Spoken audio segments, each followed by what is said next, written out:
परंतु पूजा करने की तो कई विधियां हैं। मेरे भक्त इन्हीं विधियों के अनुसार मेरी पूजा और भक्ति करते हैं। हे अर्जुन, पूजा मन की साधना होती है और मन की साधना का विधि से क्या लेना देना। ये विधियां तो बनाने वालों ने बना दी हैं। मैं उन विधियों द्वारा पूजा करने वालों की पूजा भी स्वीकार कर लेता हूं, परंतु मैं ये नहीं देखता कि मेरा भक्त विधि अनुसार पूजा कर रहा है या नहीं। मैं केवल पूजा करने वाले की भावना देखता हूं, उसके मन में मेरे प्रति प्रेम और भक्ति भाव है या नहीं। जिस पूजा में विधि ही विधि हो और प्रेम तथा भक्ति ना हो, उस पूजा द्वारा कोई भी मुझे प्राप्त नहीं कर सकता। फिर अर्जुन ने कहा, वाह प्रभु वाह! हे अर्जुन, तू परम भाग्यवान है जो तूने मेरा विराट स्वरूप और चतुर्भुज रूप दोनों के दर्शन कर लिए। फिर अर्जुन ने कहा, हे दया सागर, आपकी इस दया के लिए मैं आभारी हूं। आपके विराट और चतुर्भुज रूप के दर्शनों के बाद मेरा मन सारे विकारों से मुक्त हो गया है। मेरे सारे भ्रम टूटकर बिखर गए हैं। अब मैं तन मन से अपने आप को आपके श्री चरणों में समर्पित करता हूं। हे स्वामी, अपने भक्त के इस तुच्छ समर्पण को स्वीकार कीजिए और आज्ञा दीजिए। मैं आपकी हर आज्ञा का पालन करूंगा। फिर कृष्ण ने कहा, हे भक्त, मैं तुम्हारे समर्पण को स्वीकार करता हूं। तुम हमेशा ही मेरी दया दृष्टि में रहे हो, इसलिए मैंने गोपनीय से भी गोपनीय ज्ञान तुम्हें प्रदान किया है। इससे पहले कि मैं तुम्हें धर्म युद्ध और आक्रमण की आज्ञा दूं, मैं चाहता हूं कि जो दिव्य ज्ञान मैंने तुम्हें दिया है उसके विषय में यदि तुम्हारे मन में कोई शंका, आशंका या प्रश्न हो तो अभी पूछ लो। इसके पश्चात ज्ञान योग और भक्ति की बातें करने का अवसर नहीं मिलेगा। फिर अर्जुन ने कहा, हे माधव, अब मेरे मन में न किसी शंका के लिए स्थान है और न किसी आशंका के लिए। पूर्ण श्रद्धा और पूर्ण भक्ति से मेरा मन आनंद के सागर की भांति उमड़ रहा है। परंतु प्रभु, केवल कुछ प्रश्न मेरे मन में उठ रहे हैं। फिर कृष्ण ने कहा, हे अर्जुन, इसमें संकोच की क्या बात है? जो भी पूछना है पूछो।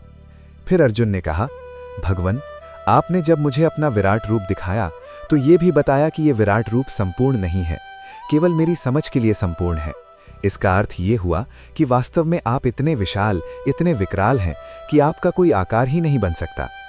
फिर कृष्ण ने कहा, हाँ, यही सत्य है। मैं अनादि हूँ, अनंत हूँ, सदा से हूँ और सदा रहूंगा। संपूर्ण सृष्टि में ऐसी कोई जगह नहीं जहां मैं नहीं हूँ। जल, थल और गगन सब में मैं ही हूँ, इसलिए मेरा कोई आकार नहीं, मैं निराकार हूँ। फिर अर्जुन ने कहा, परंतु प्रभु, आपने ये भी कहा कि हाथी में भी आप हैं, गाय में भी आप हैं, चींटी में भी आप हैं। फिर कृष्ण ने कहा, हाँ, ये भी सत्य है। और जैसे इस समय मैं तुम्हारे सामने मानव अवतार में खड़ा हूँ, ये भी मेरा साकार रूप है। मेरे जितने भी अवतार हुए वे सब साकार ही हैं, परंतु मेरा सच्चा और सबसे विशाल रूप निराकार है। फिर अर्जुन ने कहा, तो क्या ये सिद्ध हुआ कि आप निराकार भी हैं और साकार भी? जो भक्त आपको साकार मानते हैं वे आपकी मूर्तियां बनाकर पूजा करते हैं, और जो भक्त आपको निराकार मानते हैं वे निराकार रूप में आपकी उपासना करते हैं। इनमें से कौन सही है? फिर कृष्ण ने कहा, हे अर्जुन, गलत कोई भी नहीं है। मेरे भक्त को मेरा रूप चर अचर किसी भी वस्तु में दिखाई दे सकता है। कोई मूर्ति में मुझे देखता है, कोई निराकार में। दोनों ही भक्ति के मार्ग पर चलकर मेरे परम धाम की ओर बढ़ते हैं। कोई लाठी के सहारे चलता हुआ आता है, कोई बिना लाठी के। लक्ष्य सबका एक ही है। हे अर्जुन, मेरे भक्त बड़े अनोखे हैं। कोई मुझे पिता मानता है, कोई माता, कोई सखा और कोई प्रीतम। जैसे गोकुल की गोपियां, जिनकी आंखों और मन में हर समय मेरा ही रूप बसता है। मैं सबको उनकी भक्ति के अनुसार रूप देता हूँ।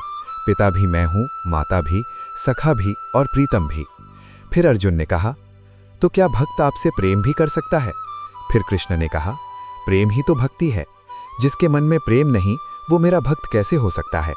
सच तो ये है कि मैं प्रेम ही हूँ, प्रेम ही परमात्मा है। फिर अर्जुन ने कहा, परंतु पूजा करने की तो कई विधियां हैं। फिर कृष्ण ने कहा, हे अर्जुन, पूजा मन की साधना है। मन की साधना का विधि से क्या संबंध? मैं विधि नहीं, भावना देखता हूँ। जहाँ प्रेम नहीं वहाँ पूजा निष्फल है। फिर अर्जुन ने कहा, प्रभु, ध्यान लगाते समय मन को एकाग्र रखने का कोई उपाय? फिर कृष्ण ने कहा, हाँ, एक योगिक कला है, एकांत, अपने अंतर में झांकना, क्योंकि आत्मा वहीं वास करती है। देह पर नियंत्रण, संतुलित आहार विहार, संतुलित निद्रा, यही ध्यान योग का मार्ग है। फिर कृष्ण ने कहा, युक्ताहार विहारस्य, युक्त चेष्टस्य कर्मसु, युक्त स्वप्न वाबोधस्य, योगो भवति दुःखः। मैं ये नहीं चाहता कि मनुष्य सुखों से दूर रहे, परंतु सुखों में इतना उलझ जाए कि परमानंद भूल जाए ये भी नहीं चाहता। जो मुझ में लीन होना चाहता है उसे माया से ऊपर उठना होगा, और वही मोक्ष का मार्ग है।